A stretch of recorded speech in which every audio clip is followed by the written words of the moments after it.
So it's late 90s, Scream was huge, I Know What You Did Last Summer was huge, and you know, of course, they were huge money makers and people are trying to cash in. And of course, Urban Legends is one of those cash in movies. Urban Legends stars Jared Leto, Robert Englund, Brad Dourif, Rebecca Gayheart. Oh, Tara Reid too stars in this. We all know those Urban Legends, right? Like the babysitter's watching the kids and she's getting this call and the guy's upstairs, or this one or this one or this one. I mean, hell, I got the Scary Stories book right here. I love these books and I love myself a good urban legend. And a lot of the urban legends that are in this movie are in the Scary Stories book. So anyways, in a horror movie like this, you know, your killer has to have some type of gimmick. You know, in Scream, they call it and like, what's your favorite scary movie? And then asked a bunch of questions about horror movies. In this one, the killer is trying to recreate famous urban legends and tries to get it to a T. And you know what? Killer kind of does.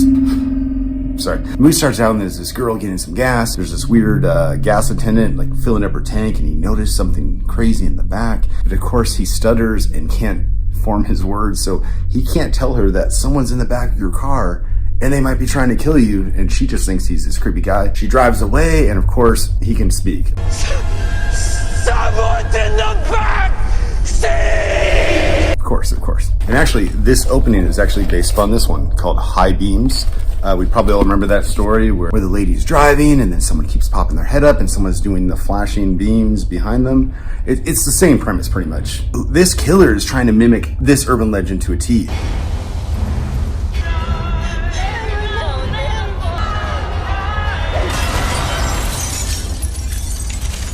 And there's one flaw that I actually thought. Right, so let's just say, since I don't have an axe, this is an axe just for the review purpose.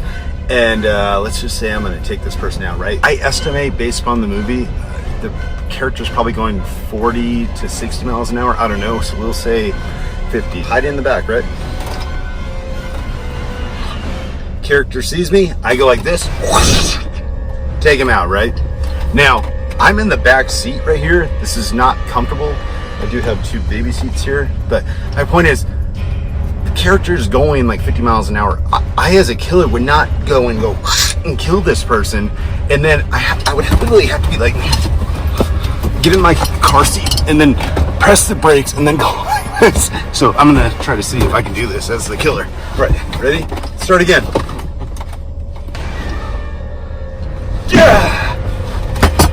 Oh. Oh God. So, by the way, my car's driving right now. How long did that take? All right, now I got in the car, I can break it. Whew. I could have driven off the side of the road and killed myself. I don't believe this death. This is bull. Anyways, that's the opening scene, and then we cut to a bunch of kids in college, and they're fascinated by urban legends. I mean, that's what you do when you're in college. You talk about urban legends, I guess. Gang members drive around at night with their headlights off, and when someone goes to flash from their high beams to warn them, they kill him. In this short time period in this movie, that's all these characters do. Like, even the professor is talking about urban legends. When I was in college, we didn't really talk about urban legends. We were drinking beer, smoking weed, and having good times. I'm just saying, these kids do. They're obsessed. They're obsessed with urban legends. People start dying one by one, of course, by urban legends deaths. And it's just kind of funny because it's like, this is a lot of work for this killer. Like Friday the 13th, right? Jason, people have sex. He goes, he kills them. He kills them with a knife, machete, whatever. He gets creative, uses different weapons, whatever. Scream, you get a call, ask some horror questions, and if you don't know him, you die. Cool. This killer in urban legends has to do very detailed stuff, and if this and this goes wrong, your kill is fucked. But fortunately for the killer in this movie, all the kills go right. But let's just say the girl turned on the light, right? This wouldn't work. This is a lot of work and there's a lot of coincidence. And I'm just thinking, to be an urban legend killer is a really tough job. And if one thing goes wrong, your urban legend is out of the window, right?